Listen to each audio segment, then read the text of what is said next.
We'll do it live. Okay. Well, do it live. I'll write it and we'll do it live.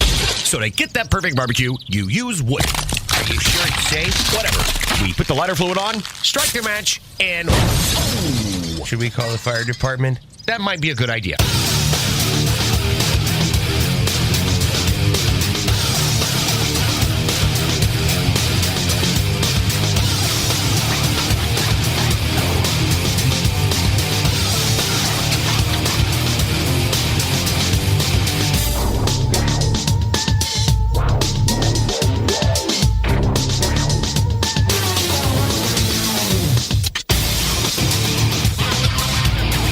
Good evening and welcome to the Really Big Barbecue Central Show, a show that talks about all things important to the world of barbecue and grilling, originating from the Rock and Roll Hall of Fame city of Cleveland, Ohio, the barbecue capital of the North Coast.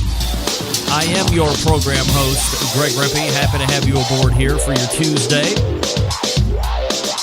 If you are ready to jump in and add content, thoughts, frivolity, comedy, or a bevy of all that was just listed, here is your contact information. You can get in touch with the show by calling 216-220-0966. Email Greg at thebbqcentralshow.com. On the Twitter and Instagrams at BBQ Central Show.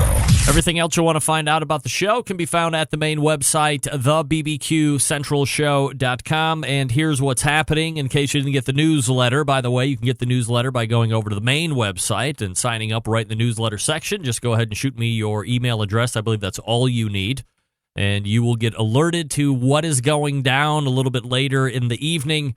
Every Tuesday, right around noon, lunchtime, Eastern Standard Time, whatever, 12, high noon, as they used to say in the Wild West. Nothing else other than very special promotion, or if there's an exceptionally good deal being offered by the sponsors, I will send out additional stuff. But usually, you only have to look at like 4 newsletters a month. And I have to say, I do get some unsubscribes. And I don't understand for the life of me why you there has to be 50 other newsletters that you have opted into that are just bombarding your inbox like crazy. And I'm doing it once a week at noon Eastern on Tuesdays. And you're unsubscribed like that. The Barbecue Central Show newsletter is the thing that is pushing you over the edge. And you're going to unsubscribe to my newsletter? The thing that really pisses me off is that I'm not allowed to then redact the barbecue sauce recipe that I give you as a thank you when you sign up for the newsletter. Pisses me off. Anyway, here's what's happening. Coming up in about 12 minutes from now, Malcom Reed, How to Barbecue Right, our normal first Tuesday of the month guest, our also normal first Tuesday of the month guest following Malcolm in his 9:35 segment, Sam the Cooking Guy. Then we will move to the second hour. A little bit more 2019 Barbecue Hall of Fame based, both from a short list and an actual inductee. At 10:14, Lee and Michael Quisenberry join me from Jim Quisenberry's Barbecue. And helping me close the show this evening, Jonathan Bird of Dreamland Barbecue. So Lee and Michael on the short list of 9. Jonathan Bird talking about John Bishop, who was inducted this past Wednesday to the 2019 Barbecue Hall of Fame class. And there's what's happening this evening. Don't forget, you can follow me socially in between show times and or during show times at BBQ Central Show on Insta and the Twitter, /BBQ Central Show on Facebook, which is where some of you are watching this as we speak. Couple of things to get off the docket before we get into the first break and then over to Malcom Reed from How to Barbecue Right. I want to thank my Tennessee embedded correspondent, Steve Ray, for stepping in and guest hosting the show last week. If you missed it, Steve did a great job filling in for me as I attended my oldest daughter's high school graduation ceremony / commencement. I thought the embedded correspondence segment was especially great, so if you haven't heard the show from last week, make sure you download both hours and give it a listen. If you have to choose between the first hour and the second hour, from my listening perspective, I think the second hour with the embedded correspondents was absolutely fantastic. And the topics that they covered were very timely, but a lot of great differing /same /similar /divergent opinions on a bunch of the topics that they talk about. Steve did a really good job moderating that portion of the show. It's typically Steve, Doug, John, and David, and I'm the moderator, but since I dropped out, Steve did a good job of moderating the other three, but then was also adding in his 2 bits of information anyway. So thanks again to Steve Ray, the Tennessee embedded correspondent. Don't forget, if you really like barbecue talk, you can tune in to Steve Ray's show every Wednesday at 7 p.m. That's the Owl's Nest Barbecue Show on the Owl's Nest Barbecue page on Facebook. So thanks again to Steve. Number 2, and perhaps more importantly, did you tune in to the live Hall of Fame announcement show this past Wednesday? If you hadn't heard that, and you've been living under a rock and you don't follow anything socially that I do or promote or otherwise, here's who's in. John Big Daddy Bishop of Dreamland Barbecue in Alabama. We will be closing the show with somebody talking about Dreamland, as I had mentioned in the open. Wayne Honey Monk from Lexington Barbecue Restaurant in North Carolina, Lexington. And CB Stubbs Stubblefield, Stubbs World Famous Barbecue, Texas. Those are your 3 Hall of Famers. I also want to thank Emily Park for coming on and doing the reveal with me. I thought it was a great first step in what could be a fairly nice, unbiased partnership. I think it would be a bad idea to get into some kind of business/sponsorship deal with them because it could taint, or at least it could be perceived as tainting my objectivity on this topic, which I want to keep completely above board and transparent. And if I want to rant on something, I don't want to have to think about if I'm going to do it or not, or if I feel pressure to not do it because we're in some type of a financial partnership. Speaking of transparency, Emily reveals many things during the lead up to the 2019 class announcement. Some of those highlights were the naming of the 6 nominating committee members. If you're not familiar with them, Daniel Vaughn, sometime a guest on the show. Jim Shaheen, has been a guest on the show from the Washington Post. Adrian Miller has been a guest on the show, the soul food scholar. And then 3 that I'm not overly familiar with. John Cheltenry, and I'm not sure how to spell his name, so I didn't have a really good success rate at finding info on him. Robert Moss, who I believe, if it was the right Robert Moss, is a Southern Living barbecue writer. And Jim Achmoody, who I was able to find 0 information on. On top of revealing those nominating committee members, Emily also revealed that a fresh short list of 9 is generated each and every year. So the 6 that did not make it this year have to go into the final 9 list again next year through a whole new discussion process. Again, they are not carried over automatically next year, those 6, and then adding 3 in new. On top of that, anyone who was nominated initially is put in a pool that is held for 3 years. And after that time, the names fall off, and that person would have to be nominated again to be put back in a new 3-year carryover pool. And I did ask Emily if that list would be made public, and Emily said it was something that was being strongly considered, but wasn't something that had a timetable on putting up at this point. And to be honest, that is certainly I love to get my hands on the short list of 9, but I would love to see the bigger pool of nominees. As she had mentioned during the show on Wednesday, there were 80 nominees, and 50 of those 80 were unique names. So there were, some repeats in names, but there were 50 unique names. That was roughly double the amount of names that was the year before. Lastly, let me say this because I don't want to get it washed over during the course of time here, but it has been no secret that I have been one of the most vocal critics of the Hall since it took its current form back in 2012, beginning with the induction of Guy Fieri that year. And holding that aside, the way Emily came in last week with the most information and transparency that we have seen to date, I think it did these 2 things. One, it continually solidifies that the Barbecue Central Show is the outlet to release breaking news on to the entire live fire industry. No other show doing that or even has the ability to pull off something like we did last Wednesday. The second thing was to bring the overall level of the hall up many notches. The info that was shared shows us all that they're taking it seriously and that they want to get all their cards on the table as it relates to how these folks are picked to get into the Hall of Fame. It really helps kind of raise them up and really excites me, and I hope it excites you as well.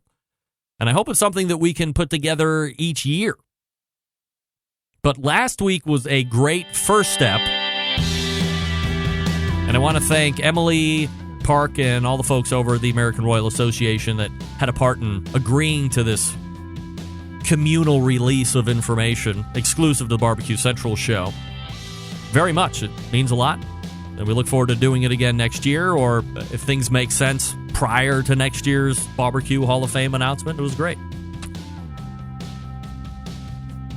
Malcom Reed coming up out of the break. Let me talk to you quickly about Big Papa Smokers, your number one online shop for all things barbecue. Their curated selection of only the best outdoor cooking and grilling supplies get you on the path to better barbecue results in no time. Everything at Big Papa Smokers has been Pitmaster approved by Sterling Big Papa Ball himself. From the award-winning rubs and sauces to the American-made grills and smokers, Big Papa's has something for every type of outdoor cook and will help you become a better barbecue. Whether you're in the backyard or a competition pro, Big Papa has something for you. Known for the great championship rubs and seasonings, popular flavors like Sweet Money, Cattle Prod, Cash Cow, all proven winners on the competition circuit and in the backyard. Big Papa's offers 13 perfectly balanced flavors that will transform ordinary meals into extraordinary, whether you're cooking to impress the judges or grilling for your family. Big Papa Smokers award-winning rubs and seasonings just don't disappoint. Pick up a bottle today at BigPapaSmokers.com. If you're looking to improve the flavor of your competition barbecue recipes, Big Papa Smokers has combined forces with fellow rub company Simply Marvelous Barbecue to form what is known as the West Coast Offense. And over the course of the last handful of years, the West Coast Offense has cornered the market on competitive barbecue and redefined flavor profiles that competitive cooks from across the country have begun to aim for. Big Papa Smokers has the online exclusive for Simply Marvelous Rubs. Stop by their site and pick up some today. Aside from the rubs, aside from the sauces, they got cookers. Check out the Mac 2-Star General Pellet Grill. Big Papa Smokers, the exclusive Mac dealer, even offers special packages. How about the Old Hickory Ace BP, the only charcoal cooker that Big Papa trusts on his competition trail? If you have any questions, give them a call. 877-828-0727. That's 877-828-0727. Ask all of your questions. They will give you all the answers, and you are ready to go. You can also shop their selection online at BigPapaSmokers.com. That's BIGPOPPA, BigPapaSmokers.com. Malcom Reed from Killer Hogs and How to Barbecue Right. Stick around. We'll be right back.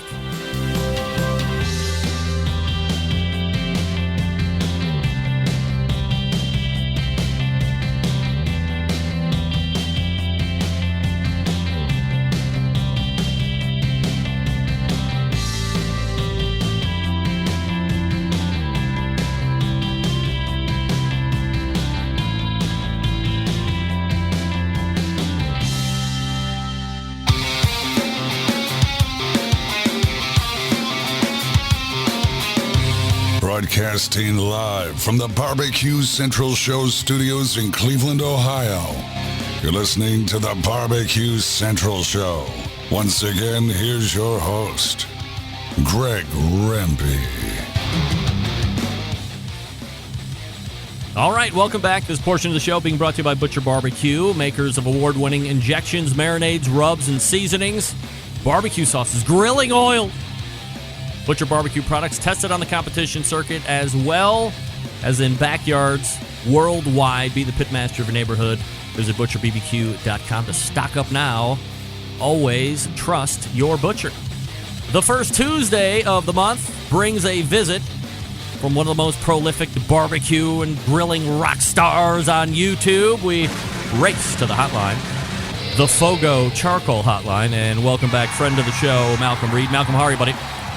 I'm great, Greg. How's it going in Ohio, man? We are doing absolutely fabulous here, Malcolm. Appreciate you making time for the show. As always, we got a number of different topics to cover here this evening, so let's start to run through it so we make sure we have enough time. First and foremost, last month we were talking about the run-up to probably one of your bigger competitions during the course of the year, that being Memphis in May, special to you for a number of different reasons, but we were talking about your ramping up for it. Now it's past, so let's look back and do a recap, if you will. So just from a high level, as compared to some years in the past recently, how does the 2019 version of Memphis in May stack up to some of the other ones that you've competed in over the last handful of years?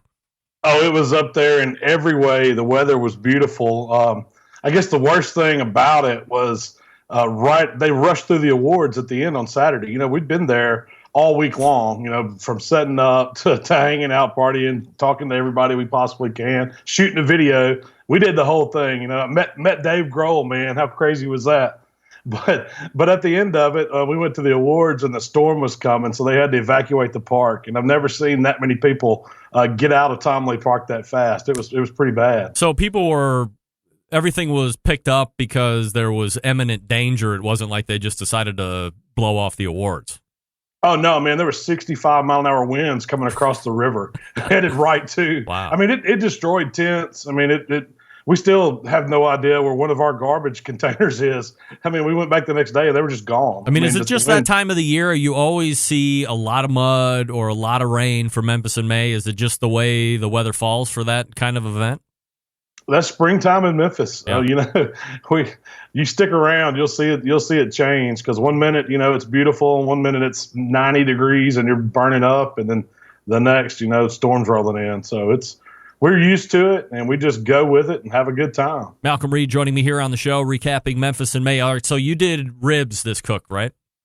I did, yeah. We came in 33rd, and out of all those teams, it was pretty good. It wasn't where we wanted. We didn't get to walk the stage or anything, but we had a good cook. How many total rib cooks were there? Do you have any idea? I didn't look all the way down at the bottom, but usually there's somewhere between 120, 130. Oh, wow. I mean, there's some that when you get down to the bottom, some guys don't turn in or something went wrong, or some teams are out there just to get a spot. So when you get down to those low teams, it's really that if you make the top half, it's kind of what we try to shoot for. We want to be of course, we want to be number one, but we'll take 33rd this year and reload, get ready for next year. Yeah, well, top third. I mean, that's certainly nothing to sneeze at. Well, I mean, was there anything in the cooking process that you thought might have stymied you, or just the judges didn't like what you were turning in? It's all in that blind box, man. I caught some bad tenderness scores in blind. Our on-site judging scores were about perfect. We caught all 10s, and I think we had a 9.6 and a 9.8 in the overall, but we carried some 9s in tenderness because of our blind box, and that's out of your hands. You never know what table it's going to hit. I will say that I kind of did a full practice run on Friday, the day before the actual contest, and everybody that tried those ribs and then tried the Saturday ribs said they thought the tenderness was better on Friday, the flavor was better on Saturday. So it's the nature of cooking ribs, man. That's why it's a challenge. I recall Darren Worth saying that overall it's a tenderness game first. If you can nail tenderness, you can always come up with the flavor and some other stuff. So do you think if you would have had a better tenderness on the second day, you would have scored better? Probably so. If I would have had 10s and tenderness, I'd have made finals, and I'd have been up there with my buddy Jay and had to go against him in finals. He lucked up and won the whole thing in ribs. Yeah. So that's Jay Durbin from Tennessee Mojo. You got to get him on here and talk to him about it, because it was surreal, man. I was down there hanging out with him, and we had a big time. So you are 33rd overall. Tuffy Stone actually ends up winning Memphis in May. He wins the World Championship in pork shoulder, and then him and the ribs finalists, whole hog finalists are all up there for overall, and then he ends up taking the whole thing. That's his first Memphis in May overall win. It was incredible, man. I was so happy to see Tuffy get that, because, he's got the Royal, he's got the Jack, now he's got Memphis. He may even have Houston. I don't know, but, man, he's a phenomenal cook. And if he doesn't have Houston, it's going to be a race between him and Darren to see who could get all four. Well, so I know Darren he was there to get his Memphis in May. Yeah, so that this could spin off into something completely divergent because you're a competitor and I'm just somebody that likes to talk to competitors and we can speculate and do all that stuff they do on NBA and Major League Baseball and all that other stuff as we break down certain events. But Darren has won Houston Livestock. He, up until a couple weeks ago, made no bones about really having no interest in doing Memphis in May at all. And I had asked him after he won Houston Livestock, I said, the only thing that you really have left, if we want to even entertain it, is Memphis in May. And that is such a wildly different competition, way out of his comfort zone. Houston's probably more out of his comfort zone when you look at it from a KCBS side of things, but a little bit more like KCBS. Memphis in May is a completely different thing. I think he was a little bit out of his element there. I mean, you look at his finish and you're like, oh, Darren had a terrible cook, blah, blah, blah. But they don't understand exactly what's going into Memphis in May. Certainly you do. Do you think from a percentage standpoint, Tuffy has a better shot at winning Houston before Darren would have a shot at winning Memphis? I don't know because Darren was 11th this year in ribs. I mean, he was one away from top 10, and he had some good, a bunch of good help down there with him. So I think he's got the shot. He knows what it takes. He knows how to cook a good rib. And, taking nothing away from Tuffy at Houston. I would think Houston would be the harder of any of them because, we guys like us that are regular competitors, we don't normally go down to Houston and cook that one. That's kind of a Texas thing. You don't see a lot of out-of-state guys traveling to go down there and cook that one because it's such a big thing in Texas. And for me, that one would be the hardest one. Let me ask you, given Tuffy's win at Memphis in May and what he's won currently, is he the best competition cook ever right now? I don't know about the best ever. He's definitely up there. I call Darren the GOAT because he's when you go up against him in KCBS, it's just like, man, you better chase him because he's going to be up there. Tuffy's the same way, but he doesn't cook as much competitions anymore. He's a restaurant guy. He's got a lot going on, and I don't know. I mean, if I had to pick, I couldn't pick between the two. Which one's better? But I will say that I went up against Darren a bunch, and I don't know if you can count the number of times I beat him on one hand. Yeah. All right. Usually, if I get reserve grand, he's got me by a couple points. He's got the grand, so I bow down to him, man. All right. So I'm going to show you a picture, and you have to tell me what the hell is going on here. Stand by for this. All right. What is going on here? Is that a real picture? Did you see this circulating around, or what? I didn't see that one. But I know what happened, man. There's all kinds of excitement and drinks flying and all that. I don't think it was an accident the way it looked. No? I guarantee you that's beer. Wow. I guarantee you it's beer. It's one of the most incriminating photos I've seen recently, and to one of the best ever, no doubt about it. That's Chris Little. When names, when people's names get to call and beers get to flying, I mean, I had stuff in one of the pictures I was in. I had stuff all over me. And I think it was a whiskey drink, but I was covered. I mean, we were, there's tears flowing, beers flying in the air.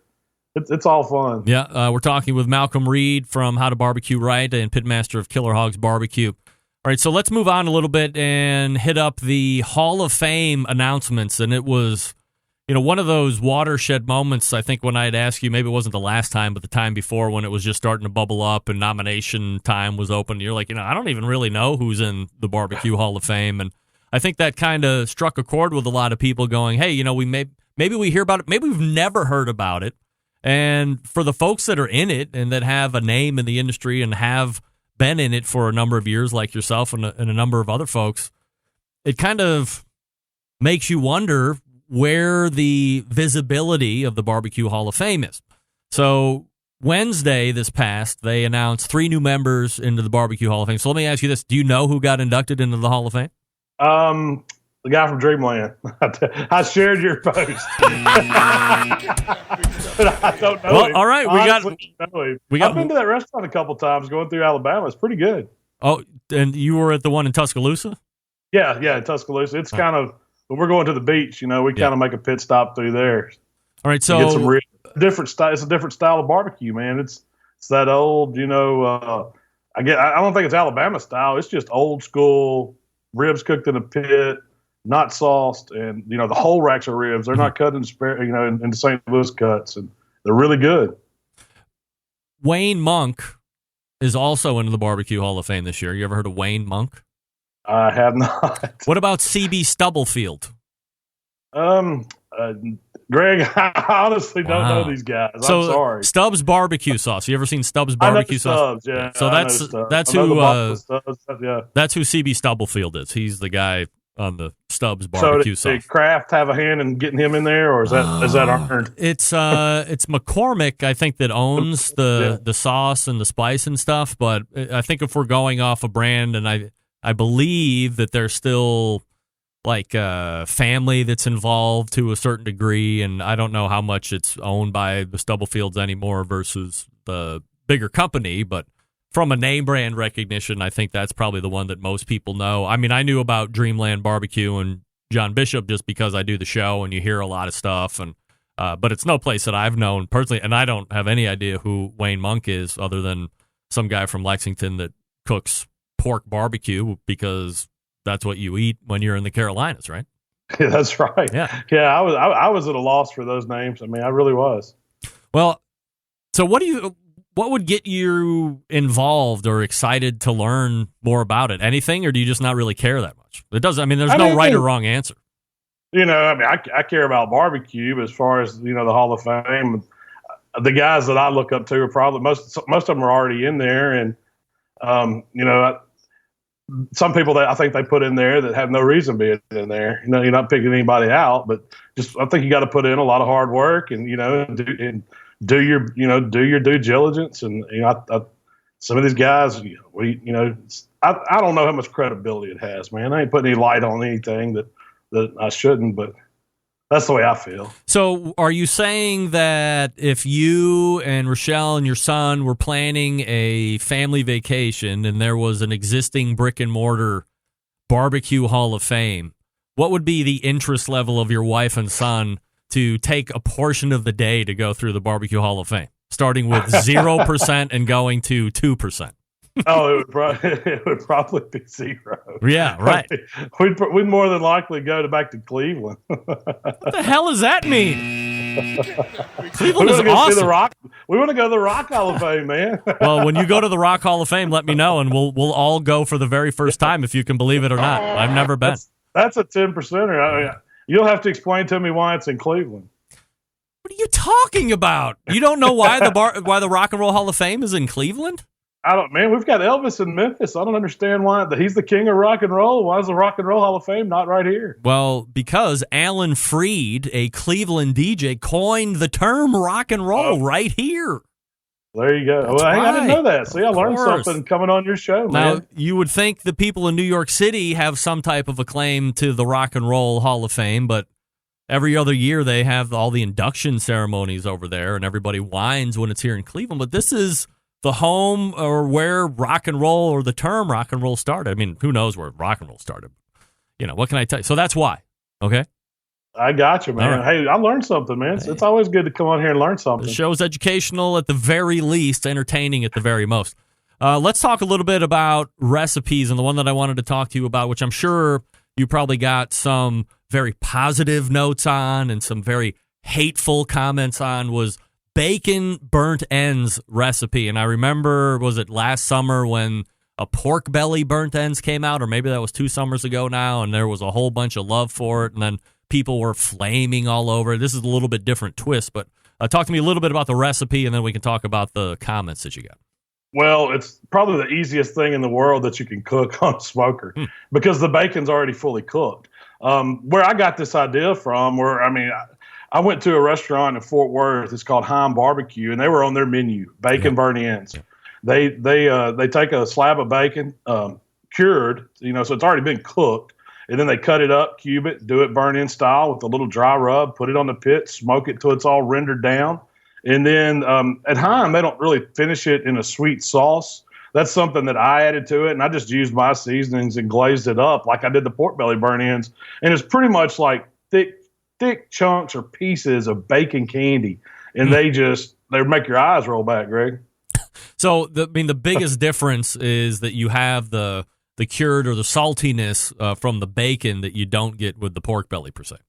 That's it. It's so it's already been cured. It's already been sugar cured more than likely. I use the Wright's brand bacon. I'm not paid by rights or anything. Funny thing, they did send me a letter with some coupons because they sold out of rights everywhere. Oh, really? And they wanted to say thanks for for me using their stuff in the video, and I didn't even know how to tag them in it. I mean, I couldn't even find their Instagram feed when we did it. That was something Rochelle was looking for, but I found that at Sam's Club, and they had, I think it was a 2.5 pound piece, so it was like a little quarter of a whole full slab. Perfect to cut into little strips and cube, and it's a heck of an appetizer. You can't eat many of them, man. They're so rich. Yeah. It just sits on you. So it's really a 1 or 2 bites, and that's it. Yeah, I found that to be the same thing with the pork belly burn ends when I made them for the first time. They looked great. They felt great, like a nice squishy. Had a little homemade barbecue sauce over the top of them. And I put the first one in my mouth, and I was like, holy shit, if I have like 4 or 5 of these, I'll be really stretching it because, as you said, they are really heavy on the palate, a lot of fat. And if you don't have something to kind of cut it out with, it just kind of hangs out in your mouth. Absolutely. I mean, it'll make you sick. It really will. I gave what I had left over to a buddy, and I warned him. I was like, man, you're going to want to try these. Don't do it. And he called me about 4 hours later. He said, oh, man, I tried 1, then I tried 2, and I tried 3, then I ate them all. And he was hurting. He was hurting bad. Yeah, the law of diminishing return probably applies after the 5th or 6th bacon burn. No doubt. So what kind of negative did you get? Did you get a lot of the burn ends or only beef, or burn ends or only brisket? You know it. I mean, that's always going to happen when you go out of the norm and call something a burn end, because for some reason people think that can only pertain to a certain thing of brisket done in Kansas City most of the time. But I mean, to me, it was just a play on it. It's kind of a faux burn end or whatever you call it. It's pork in the shape of a burn end that we do in comps. To me, when I've had burn ends at a restaurant in Kansas City, I think Joe's is where the best ones I had. They weren't even typical squares. They were kind of really the tips where they just had them cut up of the areas that kind of dry out that is going to crumble. They just cook those down, and that's what a burn end is to me. It is really a burn up end. Yep. But man, I've seen hot dog burn ends. I've seen people doing all kinds of stuff with them. Now, somebody did chicken burn ends. I mean, it's anything you can square up and put in a smoker for a little while and cover with barbecue sauce and butter, put it back on the smoker, is going to be a burn end of some type. That's it. Yep. It's going to burn up eventually, and you're just cooking it to where it melts in your mouth, whatever it is you're doing.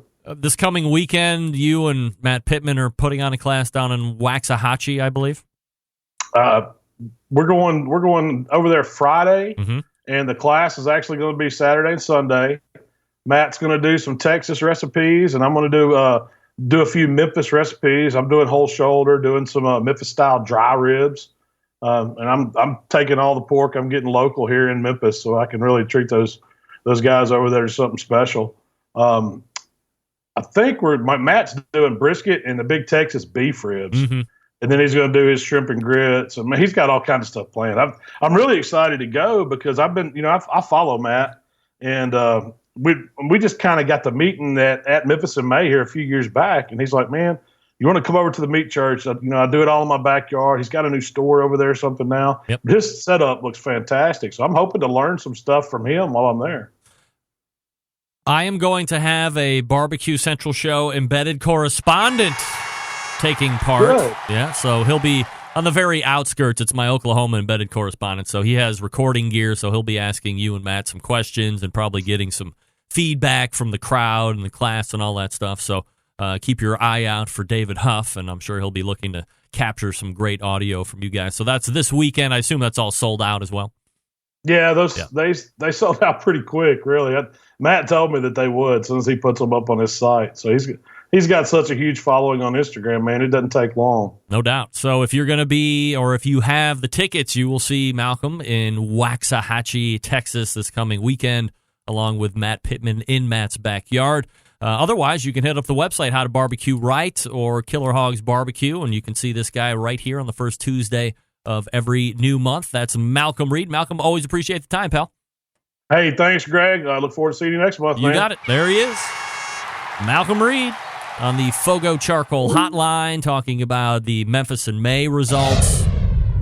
Good taste one day, not so good tenderness, and then the reverse results. on Saturday. So I would say if you get good tenderness, you can always crank up the flavor.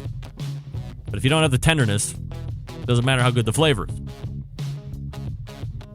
Dave Grohl. By the way, if you listen to the Bon Appetit podcast or whatever, Dave Grohl just recently did a podcast with those guys and talked about his love of barbecue and called out Malcom Reed by name, unprovoked. Nice. No, he did not mention my name. We'll get there.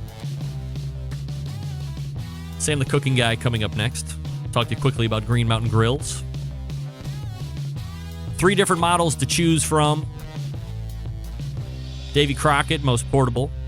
Daniel Boone, mid-size on the patio or deck. And then Jim Bowie, that's the big one. 2 different lines to choose from, the Classic line and the Prime line. Prime line, a little bit more heavy-duty on the build as far as the chassis is concerned. You got the look-through windows on the cooking chamber and in the pellet hopper. 2 separate internal meat temperature probes if you want to use those. 12-volt power technology giving you superior control over the fan. That increases the efficiency, helping reduce pellet consumption. Whole bunch of other stuff there on the website too, by the way, rub sauces and so forth. So make sure that you head on over to greenmountaingrills.com and check out what they have. If you have any questions, drop them an email or give them a call. Great customer service as always. Great tech help as well, because they do have all that Wi-Fi technology and the app stuff. So if you have any questions, they're there to answer it. greenmountaingrills.com, and we are back with Sam the Cooking Guy. Stick around, we'll be right back.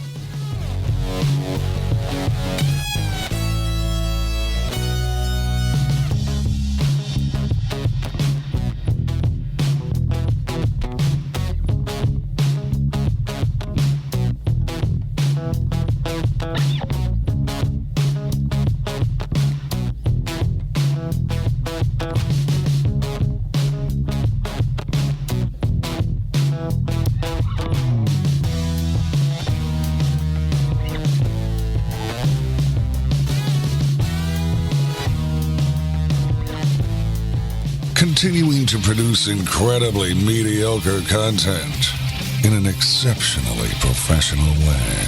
You're listening and watching the Barbecue Central Show. Once again, here's your host, Greg Rempe. All right, welcome back. This portion of the show is being brought to you by cookinpellets.com, your number one source for quality wood pellets for all your pellet-driven cookers.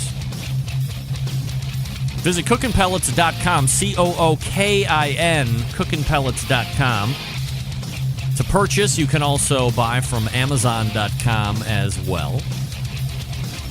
Cooking Pellets also has that free app, so if you want to go ahead and download that free app, you know what can happen? You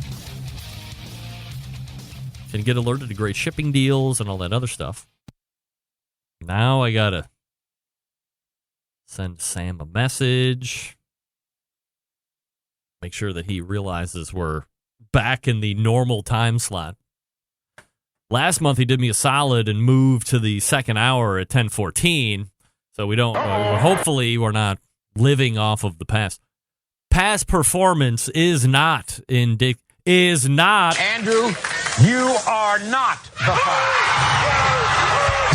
Is not indicative of future results.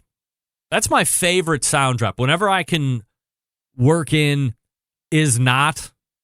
Andrew, you are not the father. But when you listen, like if you go to YouTube, where I originally shanghaied that clip, and do Maury Povich, Andrew, you are not the father. When you stop to think about the horror that is taking place during that whole soundbite, which is great for me to work it into so we can play it during the show, but when you think about the real-life events that are unfolding during that soundbite years and years ago, Maury Povich was now the expert in doing paternity reveals with folks that may or may not know who they had sex with, thereby getting pregnant from. They're having so much of the sex with so many different of the people. They can't definitively say, well, I know it's Charles or I know it's Andrew. Andrew, Right. It's not Andrew, but it might be. I think it's Andrew. Let's go on national television and have Maury share our paternity results with us. So the lady is now super pissed because Andrew is not the father. Andrew, on the other hand, is very jubilant because Andrew is not the father. Andrew, you are not the father. I mean, listen to that guy. Oh, yes. My life has not changed forever. And unfortunately, while the mom is pissed and Andrew is jubilant, there is a sad story in the middle, which is the kid, who apparently no one knows who his father is, because we know sure as hell it ain't Andrew. Andrew, you are not the father. So it breaks my heart when I stop to think about how that soundbite translates. I mean, it's fun, as I'd said in the show, but in reality, you have a woman who is heartbroken because the man she thought she was having sex with is not the father. You have the guy who is not the father and is now very happy about not being the father of this kid. But sadly, in the middle, we have a kid who doesn't know who the hell his father is. And that's what really makes me sad about that whole soundbite, is that somewhere in that time frame, some kid doesn't know who his father is because the mom can't keep track of all the people she's having sex with. Andrew, you are not the father. Right. Dancing around. I'm not the father. I'm not the father. Wow-wee. All that aside, it's my favorite, one of my favorite sound bites ever. It floats between Andrew, you're not the father, and my Austin Carr, get that weak stuff out of here. It's one or the other. But you are not the father makes me sad. Sam, when you hear that soundbite, do you feel bad for the kid who doesn't know who his dad is? I don't feel bad for anybody ever. Man, I mean, how much sex are people having where they can't keep track of their partners and they have to go on national television to find out if it is the father or not? The person that they've chosen, which, by the way, Andrew is not the father. Andrew, you are not the father. I mean, he's so happy, and I want to be like, yeah, Andrew, but I'm like, damn, that kid still doesn't know who his dad is. Yeah, come on, it's just that's ridiculous. It's ridiculous. Yeah, so I can't watch those shows. No, cannot. But I love that one soundbite. That's why I grab it and play it whenever I can work into it. But it's not all the time. Admittedly, I overuse a bunch of them. That's not one of them, and it's always funny when I do. Although I just overused it. But nevertheless.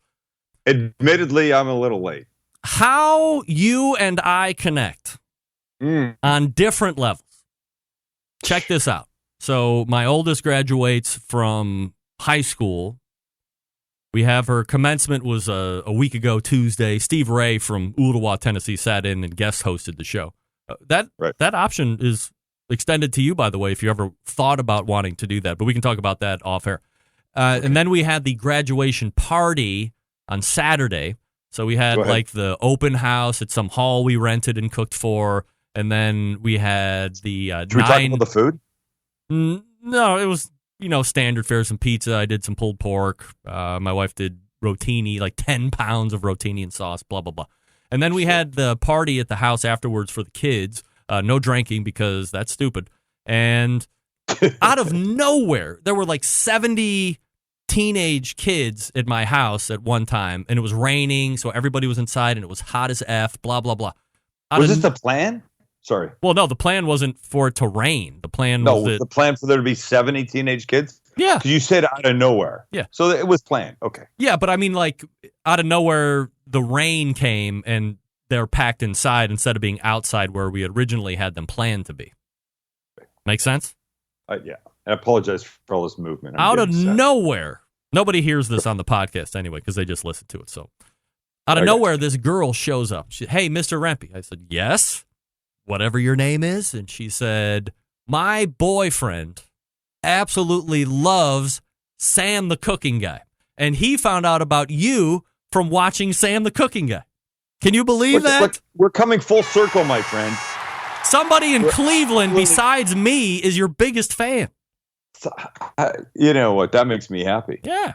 And that makes me happy. She's like, he doesn't really, he's a, 17, 18-year-old kid, probably some punk, and doesn't really like to cook and doesn't really want to cook, but just loves watching Sam, just loves his whole vibe and attitude and just loves his entertainment. How about that?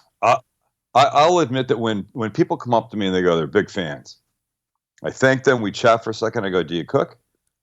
And I'd say 60% of the time they go, yeah, I feel like I've learned to cook from you. You've made it casual and understandable. And the other 40% of the time they go, no, I don't cook. And I go, but you watch. They go, yeah. I go, I'm fine with that. Yeah. Take the watches. I'm fine with that. I'll take the watches. Yeah. You like the people that are gleaning the info and using it to be 100%. Productive. And then you're 100%. Also enjoying the fact that people will watch you for entertainment. Like they like your vibe and your personality and how you're bringing it across. You could be hammering nails into wood. And if you were doing it the Sam the Cooking Guy way, they would watch. Yeah. But here's the thing. You know, what I do, what you do, both of us believe that we're giving information. We want people to be learning from us. Right. But at the heart of it, Greg, really is it's entertainment. Sure. I've said that before about the news. You're not going to watch a nightly newscast if it's in black and white. The guy's got a flat monotone. There's no music. Right. You could take his twin brother, put him on the screen beside him, put it in color, put good graphics, the exact same words, with the dramatic music when it needs to be, and his voice fluctuates up and down, and you're being entertained. He could be talking about a terrible story about an earthquake and people dying or hurricanes and stuff. You're still being entertained on a certain level. It doesn't mean you always have to be laughing to be entertained, but it's got to get you. And the fact that people will watch us not for the entertainment necessarily, not for the information, I mean, but for just to be entertained, like they would watch, I don't know, the Housewives or Seinfeld or, whatever. That makes me feel good. Yeah. I feel like we owe it to the people that follow us, that watch us, to give them a product that they can enjoy. Right. That's simple. That's right. Sam, the Cooking Guy, joining us here. TheCookingGuy.com, by the way, is his website. You can also subscribe to his YouTube channel, which, by the way, at last count, 837,000 plus subs, which is great. Almost at 1 million there. We're on the count to 1 million, as I saw flash on the road the graphic. to 1 million, we call it. We'll be there. We feel like we've been adding 100,000 a month, ish, give or take a couple thousand. All right. End of the summer, then, easily. Yeah, I'd say the way it's going right now, it should be, beginning of August. And then we're going to do something fun. We're talking about what that will be, but all right, we'll do something fun then. Got an email from a listener, Eric. Greg, liked the exclusive Barbecue Hall of Fame livecast. It was great, by the way. Yep. In other news, Sam, the Cooking Guy, oven bakes his ribs. Shake my head in his latest video, McRib Sliders. The guy's got an outdoor kitchen that kills, smokers galore, and he oven bakes the ribs. He did at least finish them on the grill. I guess it could have been worse. Boiled ribs. But, come on, man. How do you please to these charges? I consider myself, well, I plead guilty. 100%. I mean, I'm not going to lie my way out of it. It's on video. Look, I understand who my audience is. Right. I understand what my audience likes and does, and I understand what they have at at their fingertips. Smokers are not necessarily in everybody's backyard. Charcoal Weber's, though not expensive and don't take up a whole lot of room, not everybody has. Mm-hmm. But pretty much no matter where you live, you have an oven. Right. And my point is, I can get them where I want them beautifully in the oven. Beautifully. And then I think I put a rub on them first. Did he say that? No. He made it sound like I just threw them in a 125-degree oven. Willy-nilly. Not true. I put a rub on them. I roasted them. Then I took them out. They had a lot of flavor. And they were tender as F. But they were not colored beautifully. They didn't have much texture. And then I put my sauce on. And then I finished them on the grill. Yep. And I'm telling you, what I did is doable by 95% of my audience. Mm-hmm. And the other 5% that can't do it are incarcerated. Here's what we need to tell Eric. Yeah. Eric, if it was me doing this, that would be a better email to send. Break your effing balls. Talk about I got shit in my backyard. Bro. I get it. The stuff you've got. If I did that, send me that email all day long. But know Sam's audience, as Sam is now telling you. Sam knows his audience, and it's not necessarily the barbecue and grilling community that I am serving. It's not. Which you could argue makes me an unusual guest to be on this show, named the Barbecue Central Show. Correct. But as I say often, is not always a show about barbecue and grilling. Yeah. But food, because we all love food. Here's something that I love. Let's talk about it. We got a couple minutes, unfortunately. That's okay. I was late. The second, so you just released the street corn video, which I wanted to talk about, but we're not going to be able to talk about it. Yeah. But next time, go with the corn, people. We'll talk about it next time for sure, because I love it's something that I was kind of just introduced to almost a year ago, so I definitely want to get into more of that. But let's talk about deep fried tomahawk steak video, or as I grew up calling it, not as grandiose as you did, fondue, if you will. So like most people call fondue or think of fondue as like bread and fruit and cheese. Yeah. But when I grew up, we had this pot that was fired by sterno underneath, and there was Earl in there, boiling Earl, and we had cubes of meat, and we would stick them in the boiling Earl. And then we'd pull them out after a couple minutes. We'd slice them up, dip them in some compound butter that my mom made, and that was fondue for us. So seeing you do a tomahawk steak was like a huge fondue for me. That's all I did. I did a big version of what you did. Yeah. Wow. Look, I got an awful lot of shit for that video. Really? I mean, it's got a lot of eyeballs. It's created a little controversy, or as the Brits would say, controversy. And I like to say controversy, but my wife looks at me and she goes, "You're not English, right?" I go, "Yeah, okay." I got shit for a couple things. I got shit for not putting the bone in. In the oil? In the oil. Well, why would you put it in the oil? What do people? I mean, you can't have 300,000 people watch a video and not get great comments, right? And it's shit comments. Yeah, they're gonna come. You're stupid. I hate your glasses. You can't cook. You're an asshole. Who let you do this? Why you do? This is the 16th video I've watched. I hate everyone. So stop. Stop. It's that kind of thing. But that's the nature of social media. Everybody is a tough guy when all they have to share are their fingers typing on a keyboard. But so, I cut open, I'm slicing the ribeye. And by the way, I could have very easily bought like a regulation size ribeye. No bone, right? No, like handle bone. Cooked it in like an inch of oil, flipped it over, would have been fine. But back to the entertainment thing. Sure. How exciting is that? Right. So I bought $20 of oil. My hands are, I don't know what's going on here. $20 in oil. Yeah, 2 feet. 3-pound ribeye that went in, right? And it came out, I'm slicing it, and here are the comments. Never seen a more raw piece of steak. That guy for sure shit his pants the entire next day. That was freaking disgusting. You saw that comment that I left? Yeah. And then, like right below, that was effing raw and disgusting, was the best steak you've ever cooked. Bro, you nailed it. So my grandmother would lay it off like this. That's why they make different flavors of ice cream. Mm-hmm. Everybody has their taste. I'm just going to tell you, it was delicious.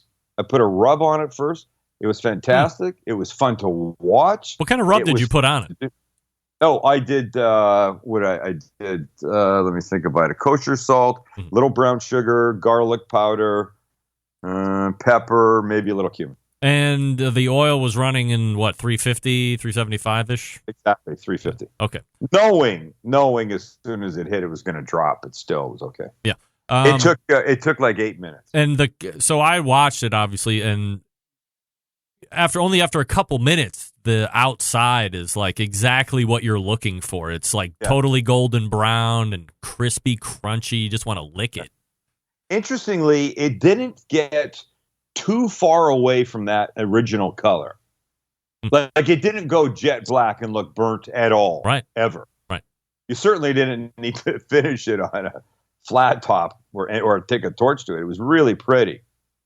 And it was delicious, and the flavor was great. And then I had the people that said, "Look, hey man, if you had cooked it in beef tallow, you wouldn't have had any oil taste." I didn't taste oil. You know, that's the thing about deep frying. You know, everybody's got an opinion, but that's the thing about deep frying. If it's at the right temperature, it doesn't suck in the oil. Mm-hmm. It just like seals. Fries shouldn't taste like oil. If they do, wherever you got them from has cooked them in oil that was not nearly hot enough.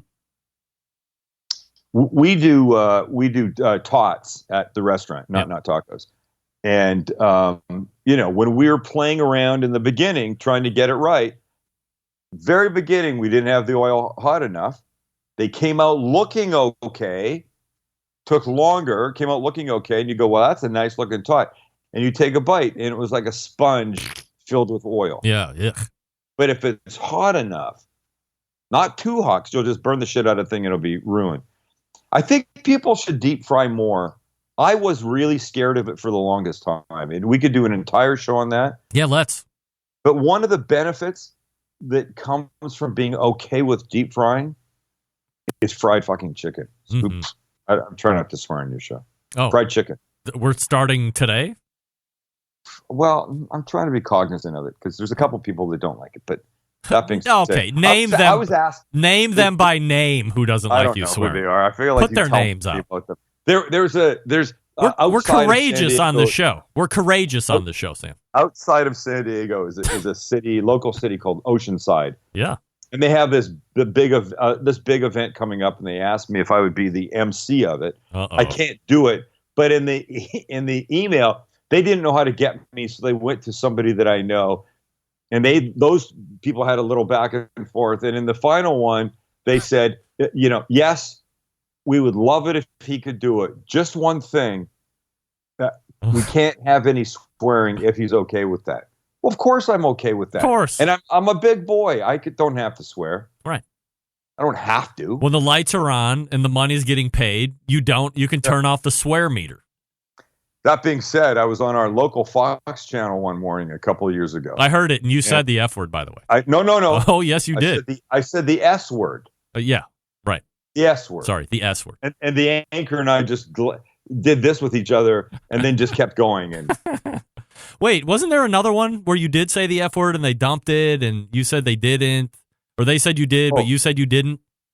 That was radio. Yeah, radio. Okay, I'm sorry. Yeah.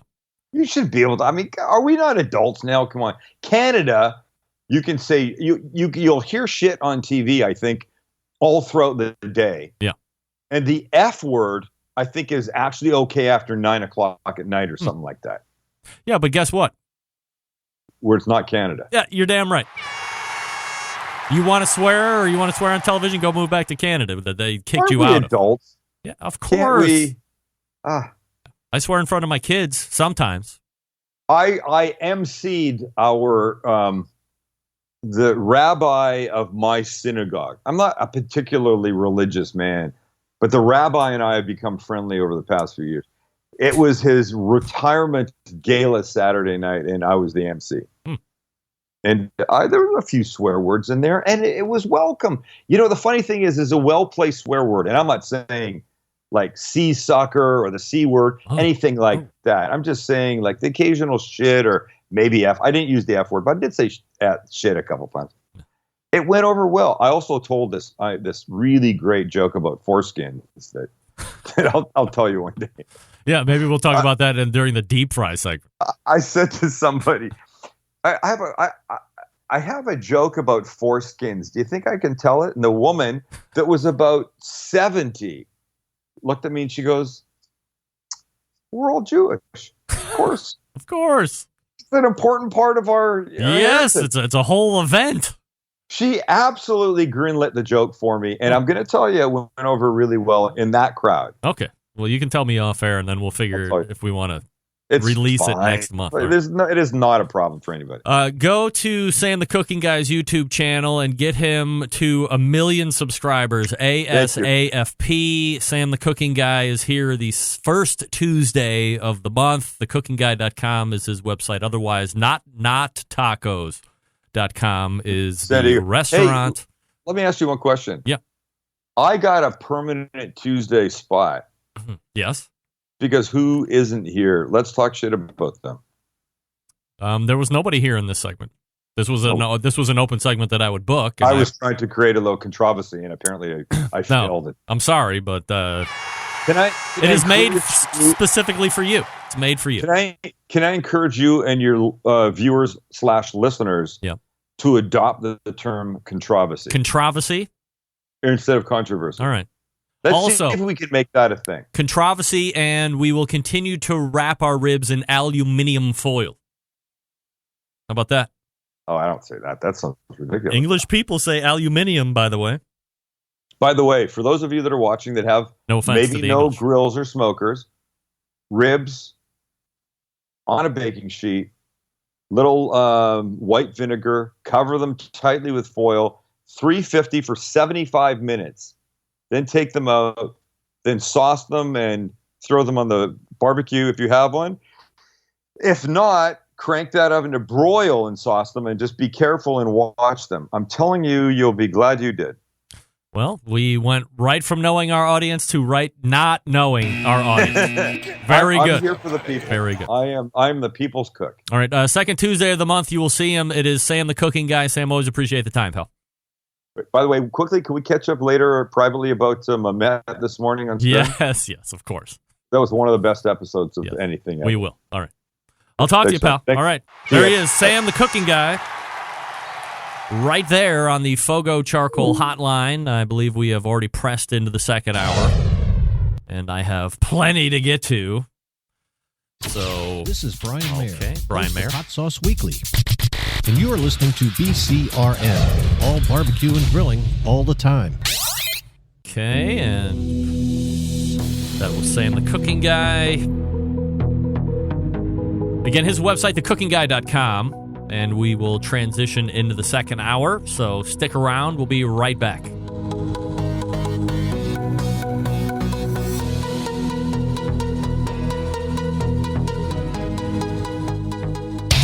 Big name interviews, advice on cooking brisket and ribs, and the only host willing to share his honest opinion on all things important in the world of barbecue. It's the Barbecue Central Show.